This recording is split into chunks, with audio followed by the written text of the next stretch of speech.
Começa agora um programa que traz tudo sobre o livro mais lido em todos os tempos. Apresentamos O Som do Livro.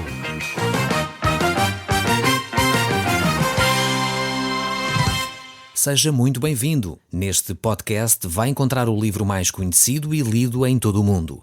Vamos levá-lo numa viagem pela história da humanidade. Este é um audiolivro para si, para a sua família e sociedade em geral.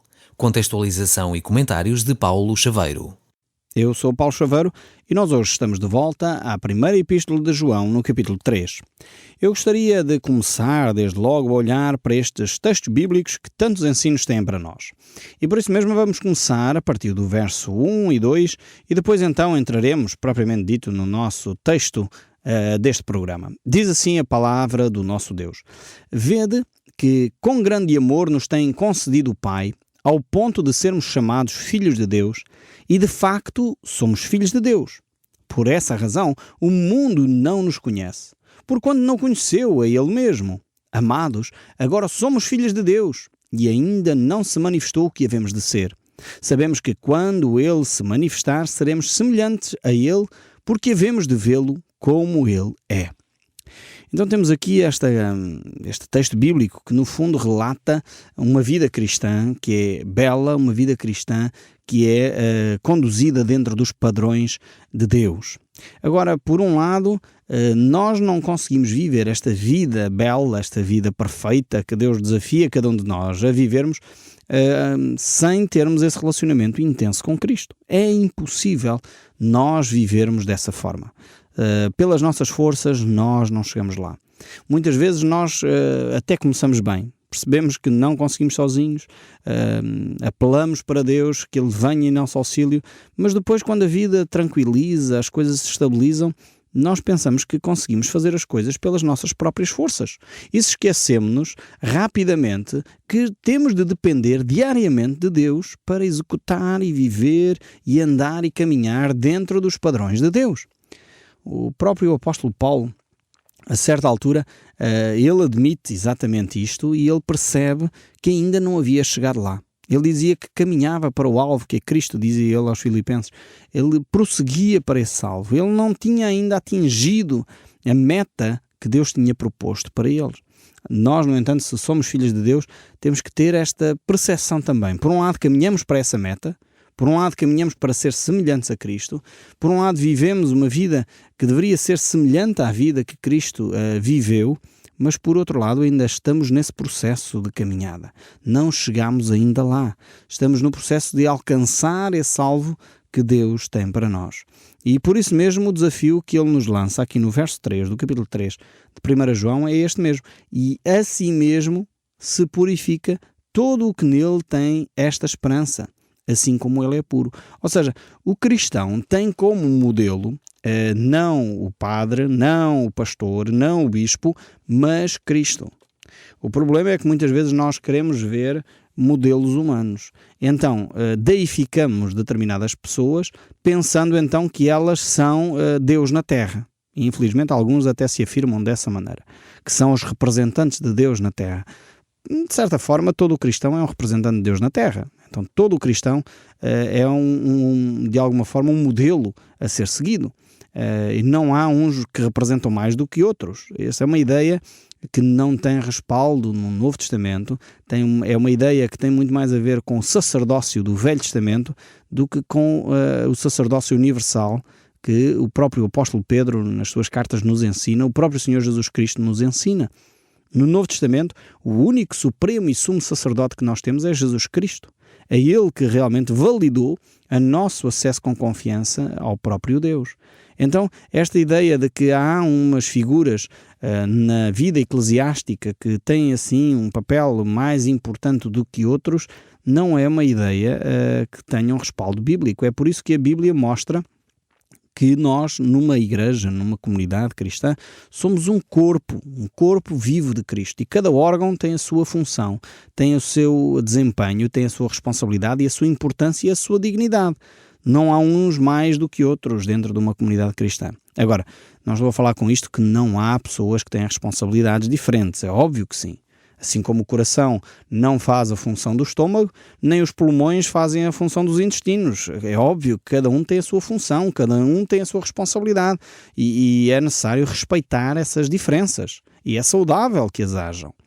Então, isto para entendermos um dos aspectos da questão, que dentro da comunidade cristã, todos no fundo devemos ser representantes de Deus na Terra, como tal, todos devemos seguir e prosseguir para o modelo que é Cristo Jesus. Por isso é que o verso 3 diz: e se purifica a si mesmo todo o que nele tem esta esperança. Ou seja, todos aqueles que se afirmam cristãos devem trabalhar no seu caráter, devem trabalhar na sua vida de santidade para se assemelhar cada vez mais a Cristo. E depois vemos que é claramente o modelo Cristo, porque o fim do verso 3 diz: assim como ele é puro. Cada um de nós deve se purificar, assim como Cristo é puro. Aqui não diz que é como o apóstolo João é puro, ou como o apóstolo Pedro é puro, ou como o sucessor do apóstolo Pedro é puro, ou outro nome qualquer. Não, é como Cristo é, nós devemos ser. O modelo para a vida cristã deve ser sempre Jesus Cristo e nunca outras pessoas. É verdade, por um lado, que se nós vivemos como cristãos, somos modelo uns para os outros. O próprio apóstolo Paulo disse isso. Sede meus imitadores como eu sou de Cristo. Então, há este aspecto, por um lado, e eu não me estou a esquecer dele, como é óbvio, tanto que acabei de o citar, mas nós temos que ter os nossos olhos fitos em Cristo. Sabem porquê? Porque as pessoas falham. Os pastores falham, os padres falham, os líderes religiosos falham, e muitas vezes o que acontece é que a pessoa desanima.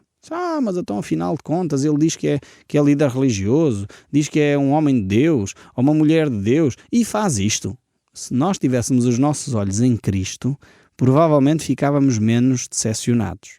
É verdade que as pessoas nos decepcionam, é verdade que às vezes nós criamos expectativas das pessoas e não gostaríamos que elas falhassem, ainda que nós sabemos que todos falham, que todos erram, que todos pecam e todos nós temos o direito, entre aspas, de pecar. Todos nós sabemos isto, mas quando alguém que nós temos como modelo colocamos num pedestal, essa pessoa falha, nós ficamos decepcionados. Mas alguém disse um dia uma frase interessante. Ele disse um dia: as pessoas não nos decepcionam. O que nos decepciona é as expectativas que nós fazemos das pessoas. E eu achei que tem razão esta pessoa que disse isto. Porque, efetivamente, as pessoas não nos decepcionam, elas são o que são. Elas são falhas, são limitadas, são pessoas que não conseguem sempre fazer tudo bem feito. E por isso a gente já devia saber isto. Mais cedo ou mais tarde aquela pessoa vai errar, vai falhar. Mas como nós criamos uma expectativa em torno daquela pessoa, não esperamos que ela o faça. E por isso, quando ela faz, nós ficamos desanimados, desencorajados. Percebem porque é que as expectativas que nós criamos é que nos frustram, nos desanimam? Nós temos que ter os nossos olhos colocados em Cristo.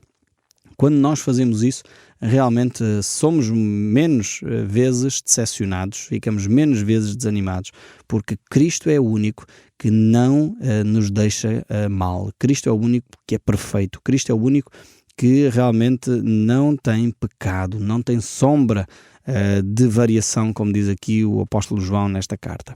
Então temos que ter esta percepção e também ter esta percepção muito clara, porque somos filhos de Deus.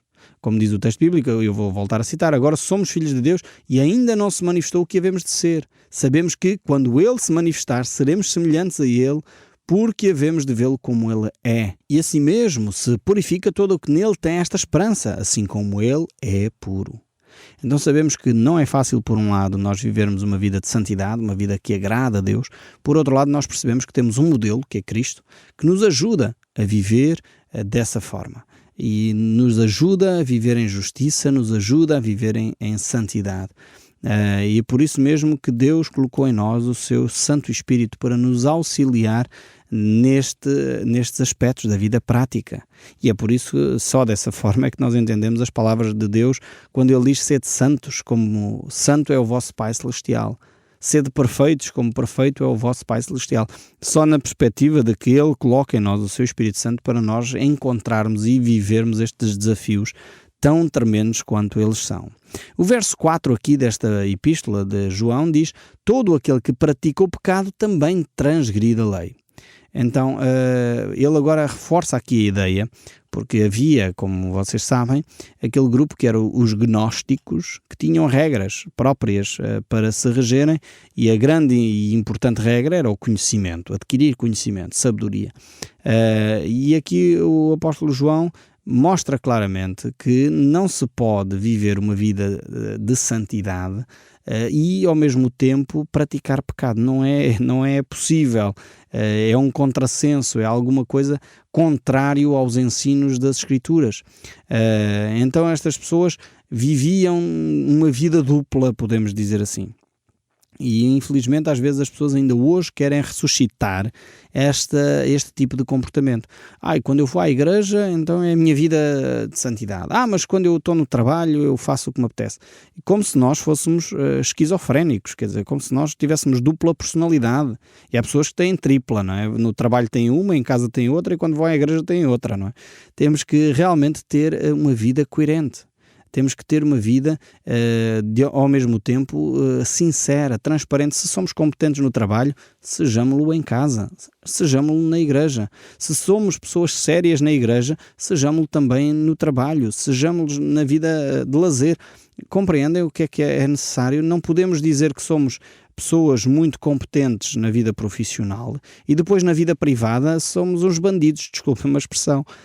Não pode ser assim. Temos que ter vidas coerentes. Pessoas que realmente são bons profissionais têm que ter também a atenção, o cuidado para com os outros dentro da sua vida familiar. Isto é vital para que realmente sejamos pessoas saudáveis e não pessoas que têm que ligar e desligar interruptores emocionais para se poderem ajustar a cada cenário que enfrentam no seu dia-a-dia. Percebem o desafio que nos é lançado aqui da parte de Deus? E por isso que ele diz aqui que no fundo, quem vive nesta prática do pecado está a transgredir a lei. A lei, no fundo, não foi dada nem mais nem menos do que como um aio, como alguém que nos conduzisse a Cristo, como um espelho, no fundo, que refletia quem nós somos como seres humanos. Então, no fundo, a lei servia para isso, para manifestar a realidade do homem. E por isso Deus não só definiu os 10 mandamentos, como definiu uma série de outros mandamentos para ver quais são os limites e como é que nós conseguimos viver dentro desses limites. E é exatamente na desobediência a esses limites que nós percebemos como somos fracos, como somos falhos, como não conseguimos chegar lá, mesmo em coisas boas, mesmo em coisas que Deus nos dá, que são mandamentos positivos. Como, por exemplo, amar o próximo, como, por exemplo, dizer a verdade. É um mandamento positivo, nós deveríamos querer dizer a verdade sempre. Mas, no entanto, quando o telefone toca, se calhar nós dizemos lá ao filho, olha, diz lá que o pai não está. E o que nós estamos a ensinar ao nosso filho? Estamos a ensiná-lo a mentir. Mas depois, quando o apanhamos numa mentira, ficamos irritadíssimos porque o nosso filho mente. Percebem a incoerência em que muitas vezes nós entramos?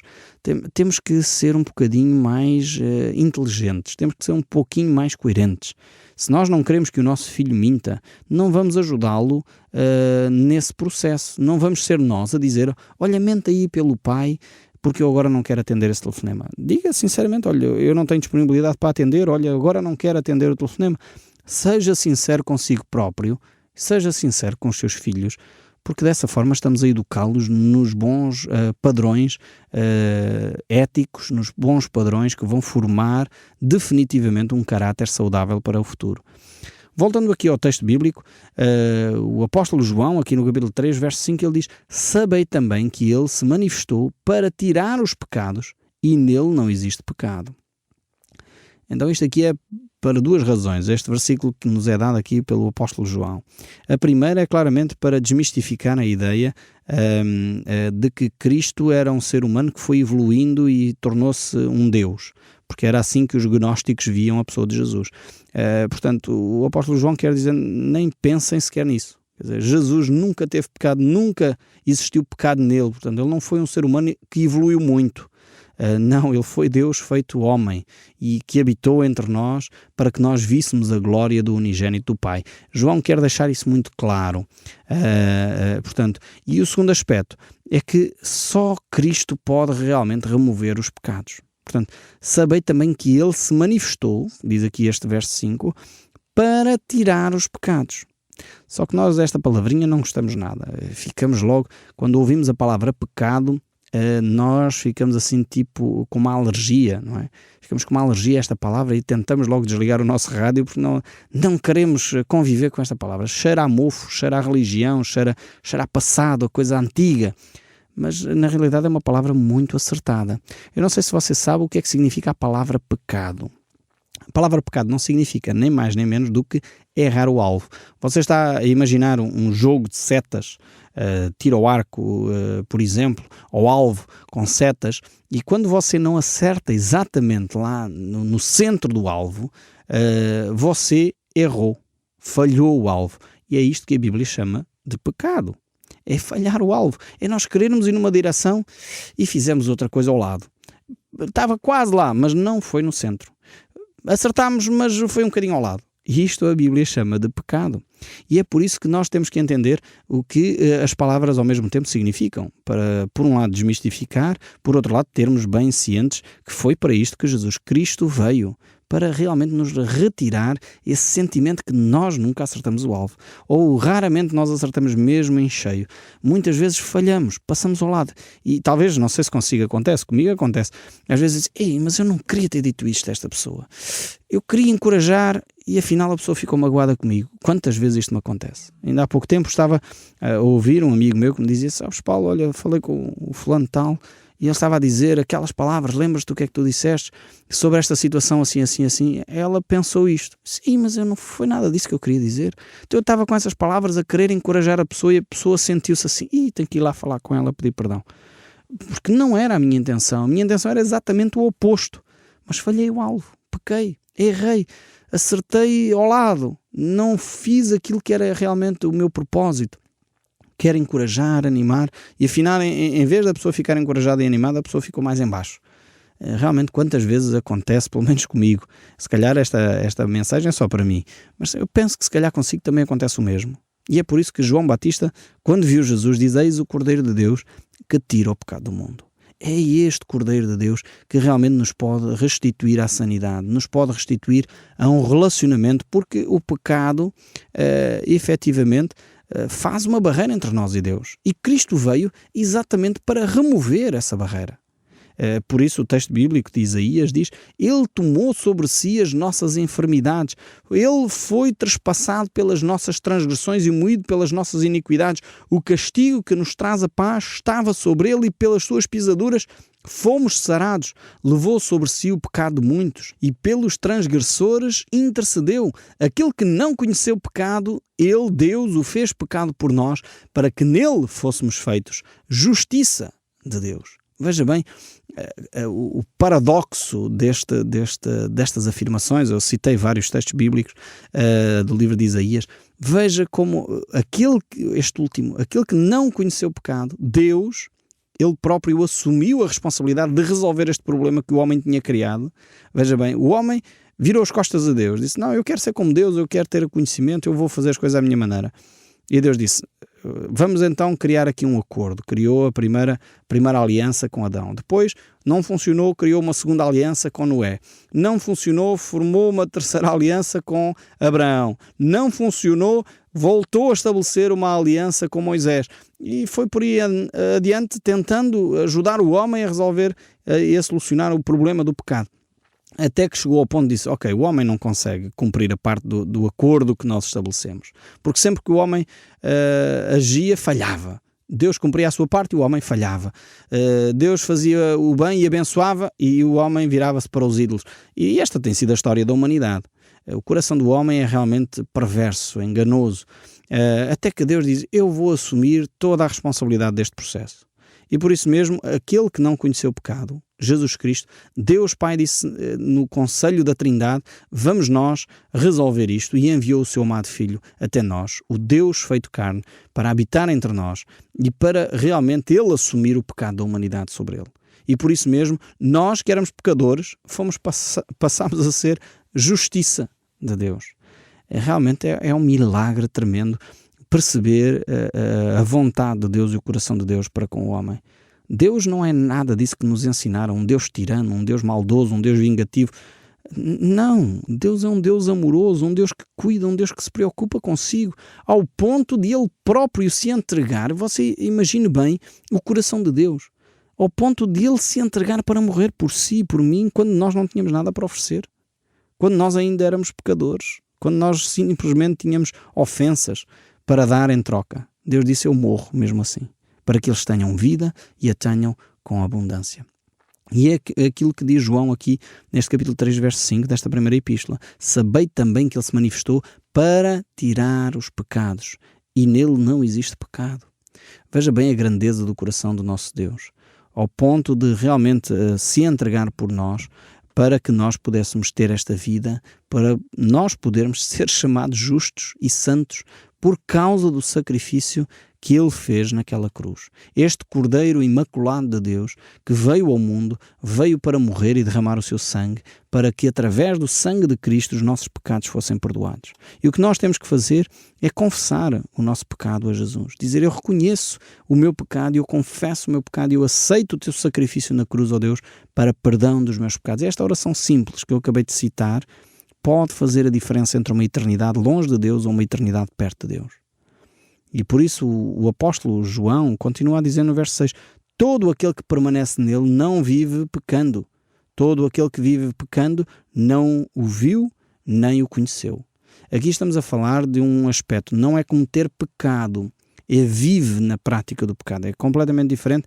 Não confundam as coisas, porque muitas vezes pensamos que então agora já sou crente e, de acordo com este texto que acabei de citar, 1 João 3,6, eu não vou pecar mais. Não é isso que a Bíblia diz. Aliás, o mesmo autor, no primeiro capítulo, verso 8 e 9, ele diz exatamente que se nós dissermos que não temos pecado, somos mentirosos e fazemos Deus mentiroso.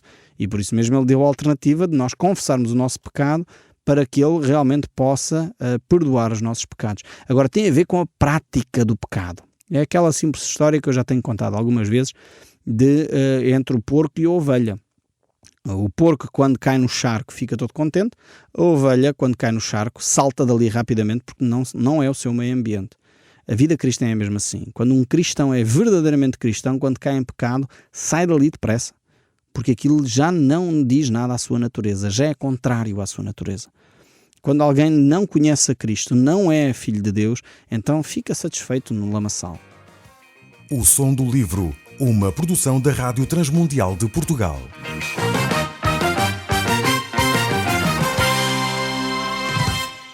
RTM. Conhece todos os nossos programas em rtmportugal.org.